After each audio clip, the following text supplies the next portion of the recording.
we are still far from home regarding economic stability in the country. According to the National Bureau of Statistics, NBS, the Consumer Price Index, which measures the rate of change in the prices of goods and commodities, rose to 32.70% in September from 32.15% in August. This was after inflation eased to 33.40% in July compared to 34.19% in June. However, the figures for September shows that year-on-year headline inflation rose from 5.98% in September 2023 to 26.72%, while the month-on-month inflation stood at 2.52% in September from 2.22% in August. The data also show that year-by-year food inflation rate increased to 37.77% compared to 30.64% in September 2023, while the month-on-month core inflation stood at 2.10% in September from 2.27% in August. BKO, Nigeria's inflation has gone up again.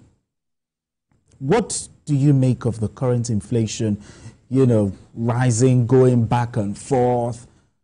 What are the key issues responsible for this?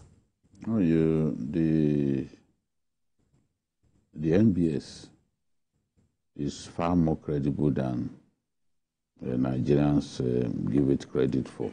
I remember that when the NBS reported last month that the inflationary surge eased. Yes. Some Nigerians were saying, oh, at a time when fuel prices were going up, what they failed to realize is that the biggest reason for the upward movement of inflationary figures is food inflation. And harvests had a way of reducing food inflationary pressures. Okay. For example, tomato prices came down drastically. Yeah, it did. Price of yam also came down, at least lower than it was in previous months. Just a little bit. The reason is simple. Tomato is seasonal, and we've not found a way to preserve it. So when you have it, you want to dispose of it, you want to harvest it as fast as you can and sell. Because how do you preserve it? We've not found a way. The same way that we find it difficult to preserve yam. We still haven't found an effective way of storing yam for the rainy day. We try to do it, it begins to rot and all that, and you lose your money. So people would rather sell. Once they sell in such ample quantity, it impacts on price. Price begins to go down. If you go to the market now, you see that tomato is not as costly, as pricey as it used to be. Even pepper, not as pricey as it used to be, because people are harvesting it now, farmers are harvesting it now, and they need to dispose and make their money rather than watch this thing begin to rot. When they are bringing tomatoes from the north, for example, they are brought in baskets. Yes. They drape those baskets effectively with thick paper, like a cement. Cement. What's it called? Cement, because it's actually paper. Okay, the paper. Yes. Okay, like a bag. Yeah, like cement bag. They use it. So a lot of those tomatoes had not even ripened. Okay. But during the journey, the heat and everything, it becomes ripe. So what they try to do is they do not simply pluck only the ones that are fully ripened. They pluck even the green ones. But on their way here, gets ripe, they sell to us. You have not found a way to store these things. The earlier you sell, the better. And that brought down, and coupled with some other agri-produce that we experienced bountiful harvest, the prices came down, and it affected it positively affected the inflationary figures for last month. Now the MBS is telling us that it has increased. It's gone up again. I wonder what those guys who are just simply, they do not try to ask questions, they just begin to abuse people. Look at the economist, Johnson Chukwu. He analyzed it that, look, the biggest driver of inflation is food inflation. And it began to come down in response to harvest. Now, we are experiencing flooding again. People are losing their farmlands. We saw the flooding that happened in Borno State. That has affected a lot of people. They're beginning to open the Lagos Dam. People's farms are being washed away. So food prices are going up again. Allied to this is the insecurity that makes many farmers to stay away from their farms. And the bandits are taking over people's farms in harvest time. They make you pay a premium before you can access your farmlands. So all of this, those issues are there. Responsible for it. And then, of course, when you look at exchange rates, in the past month, moving from 1,600 to 1,700, all of these things impact on inflation. We can't deny the impact on inflation. So we can see that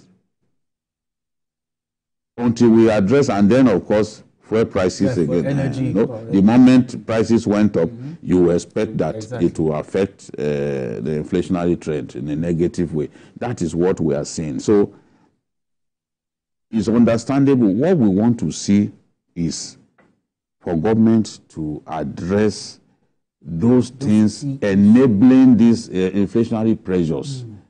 Address those issues. Address security. Address exchange rate. Once we are able to address this, and then security, how do we get people to be able to access their farms so that agri production can be ramped up? If we do not ramp up agri production, we cannot address this issue of inflation, since we now know that food prices are a big driver of inflationary trends in our country. So there are so many things that need to change if we are to address this big problem because Nigerians are struggling, they do not have so much, and they have to survive. Exactly. So people, those who are not begging people for money in those days, they are beginning to beg people for money.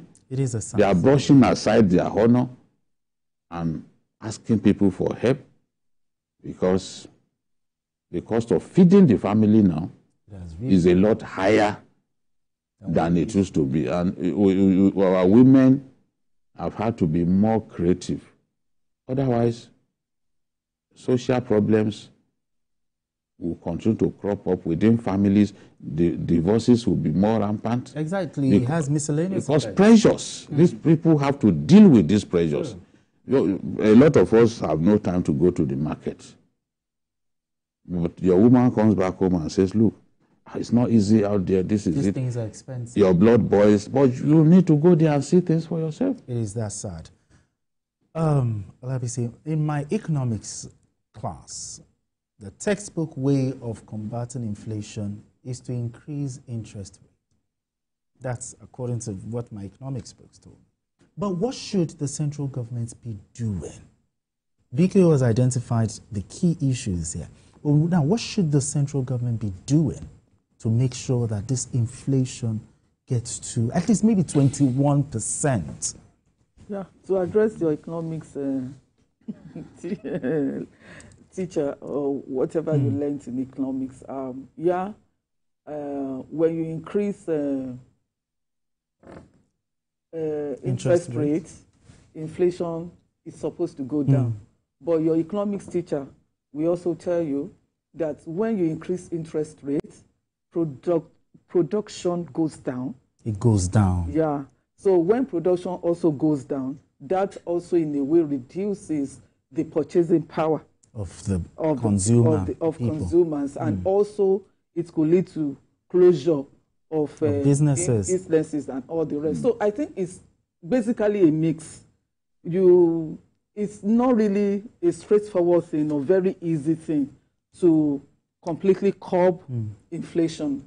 And I think the government is even trying and achieving some measures of achievement by increasing interest rates. Because what that does is that it reduces the amount of money that is in circulation, which invariably, when there is too much money in circulation, then much money chases few things. I think the situation would have been worse than what we are experiencing now. Oh, really? If the interest rate has not gone up. But there are other ways of also balancing this. And I think when we look at the production side, government should also look at measures aimed at helping companies to remain in the market. They can do import waivers, for example, for industries.